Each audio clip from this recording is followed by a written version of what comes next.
Readymade சுவர் பாருங்களேன், ரெடிமேடாக ரெடி பண்ணி வைக்கிறாங்க. பார்த்தீங்களா, அப்படியே கொண்டு வந்து கால் நட்டிட்டு அப்படியே வைக்க வேண்டியது தான். பார்த்திங்களா, இந்த சுவரெல்லாம் ரெடிமேடு. இன்னும் கொஞ்சம் முடிக்கலன்னு நினைக்கிறேன். பாருங்கள், காலியாக இருக்கா, நோண்டி நோண்டி வைக்கிறாங்க. அப்படியே ஜாயிண்டில் அப்படியே போட்டு விட்டுறாங்க. இப்போ அங்கே தான் பாத்திரம் கழுவிட்டு இருந்தோம். இப்போ இந்த தண்ணி கூட போக வழி இல்லை. இது க்ளோஸ் பண்ணிட்டாங்கன்னா அது கூட கஷ்டம். ஏரியா பார்த்திங்களா,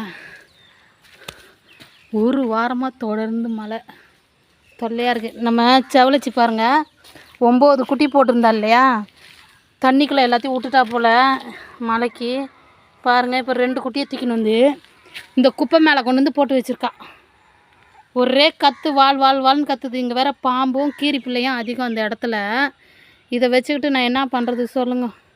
இதுக்கு இடமே கிடையாது. இந்த மலைக்குள்ளே குட்டி போட்டிருக்கா. இன்னும் 9 குட்டி காணும். அது இன்னொரு பக்கத்தில் வீட்டாண்ட குட்டி போட்டிருந்துச்சு. இது எப்போ இங்கே தூக்கின்னு வந்தான்னு தெரில. இந்த குப்பை மேலே கடந்து ஒரே கற்றுதுங்கன்னு பார்த்தா மண்ணை நோண்டி நோண்டி அந்த குழிக்குள்ளே வைக்கிறா இவங்கள. இப்போ பாருங்கள், ஈர மண்ணுக்குள்ளே நான் இந்த நிழல் ஓரமாக எடுத்து வச்சேன், துணி போட்டு அதுலேருந்து தூக்கிட்டு வந்து இந்த ஈர மண்ணை பழத்தை நோண்டி வைக்கிறா. அவள் வேறு சாப்பிடவே மாட்டேக்கா. இவளுக்கு வேறு ஜுரம் அடிக்குது, கண்ணிலலாம் அழுக்கு தேங்குது. என்ன பண்ணுறதுங்க, நான் அந்த அளவுக்கு இல்லையே, என்கிட்ட வசதியும் கிடையாது. நான் பார்க்கறதுக்கு வேலை இல்லைனால எனக்கு மட்டும் கஷ்டம் இல்லை, இவங்களெல்லாம் பார்க்கறதுக்கும் கஷ்டமாக இருக்குது. சாப்பிட்டா தானேங்க என்ன செய்ய போகிறேன்னே தெரில. இதை வச்சுக்கிட்டு பாருங்கள், எல்லாமே 2 குட்டி நாய் கிடக்குது. அவள் கலர்லேயே பெற்றிருக்கா. இந்த மீதி குட்டிங்களை போய் தேடணும். இந்த பார்த்திங்களா, இங்கே எவ்வளோ கீரி பிள்ளை இருக்குது தெரியுமா, பாம்பு நிறைய. இது அடங்கவே மாட்டேக்குண்ணே. இப்படி போனால் மறுபடியும் தூக்கின்னு போய் இந்த மண்ணுக்குள்ளே போடுறா. போட்டு அந்த முள்ளு செடிக்குள்ளே கொண்டு போய் போடுறா.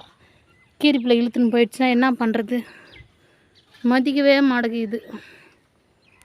எங்கள் ஏரியா பாருங்கள், தண்ணி போக வழி இல்லை, காவா கிடையாது, ஒன்றும் கிடையாது. நாங்கள் ரொம்ப கஷ்டப்படுறோம். அந்த பக்கத்தில் வீடுங்க ஆக ஆக என்ன ஆகுது, தண்ணிக்கு போக வழி இல்லாமல் ஒவ்வொருத்தரும் மாற்றி மாற்றி கஷ்டம் கொடுக்குறாங்க.